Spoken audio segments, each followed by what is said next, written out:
Hello. ഈ സ്വർണ്ണവില ഇങ്ങനെ കൂടിക്കൊണ്ടിരിക്കുന്നു അല്ലേ?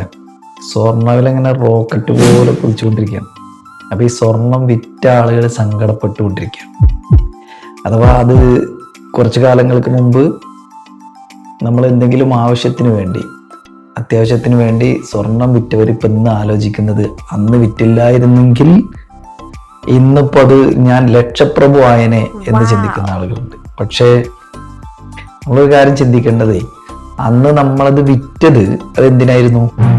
ഒന്നുകിൽ അത്യാവശ്യ കാര്യങ്ങൾക്ക് അല്ലേ, ഒന്നുകിൽ ചികിത്സക്ക്, അല്ലെങ്കിൽ വീട് വെക്കാൻ വേണ്ടി, അല്ലെങ്കിൽ കടം വീട്ടാൻ വേണ്ടി അല്ലേ?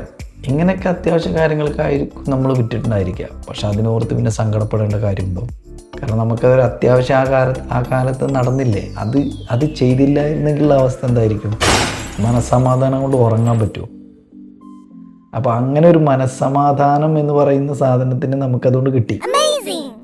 പിന്നെ വേറെ കുറേ ആൾക്കാർ പറയുന്നൊരു സംഭവമുണ്ട്, ഈ സ്വർണ്ണം ഒരു ഇൻവെസ്റ്റ്മെൻ്റ് ആയിട്ട് കണക്കാക്കുന്നത്. ഇത് സാധാരണക്കാരെ നമ്മളെ സംബന്ധിച്ചിടത്തോളം ഈ സ്വർണം എന്നത് കഷ്ടപ്പെടുന്ന കാലത്ത് ഒരു തുണയായിട്ടാണ് നമ്മളതിനെ കാണുന്നത് അല്ലേ? സാധാരണക്കാരായ ആളുകളെ സംബന്ധിച്ചിടത്തോളം ഇൻവെസ്റ്റ്മെൻറ്റിന് ചെയ്യുന്ന ആളുകളുണ്ട്, അതല്ല, അത് തെറ്റാണെന്നല്ല പറയുന്നത്.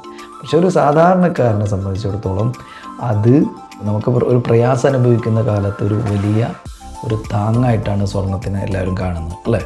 പിന്നെ മാത്രമല്ല, ഇപ്പം നിങ്ങൾ സങ്കടപ്പെടുന്നത് നിങ്ങൾ മാത്രമല്ല, ഈ വിറ്റവർ മാത്രമല്ല സങ്കടപ്പെടുന്നത്. നിങ്ങൾ ആലോചിച്ച് നോക്കണം, പെൺകുട്ടികളുള്ള മാതാപിതാക്കൾക്കൊക്കെ ഭയങ്കര നെഞ്ചിൽ തീയ.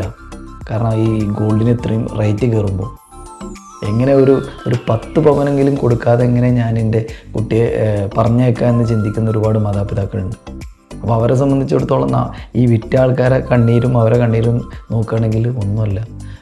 അപ്പോൾ എല്ലാവർക്കും പ്രയാസങ്ങളുണ്ട്, അതല്ല പറയുന്നത്. പക്ഷെ നമ്മൾ അതിനെക്കുറിച്ച് ടെൻഷനാവാതെ ഇനിയുള്ള കാലത്തിൽ നമുക്കിപ്പോൾ ഒരു അടി കിട്ടിയിരിക്കുക അല്ലേ, ഇനിയുള്ള കാലത്തേട്ട് ചിന്തിച്ചാൽ മതി. ഇപ്പം ഇത് കഴിഞ്ഞ കാലത്തെക്കുറിച്ച് ചിന്തിച്ച് ആദ്യം എടുത്ത് വെറുതെ ഹെൽത്ത് ഇഷ്യൂസ് ഉണ്ടാക്കി വെക്കണ്ട. ഓക്കെ, അതെനിക്ക് പറയാനുള്ളൂ.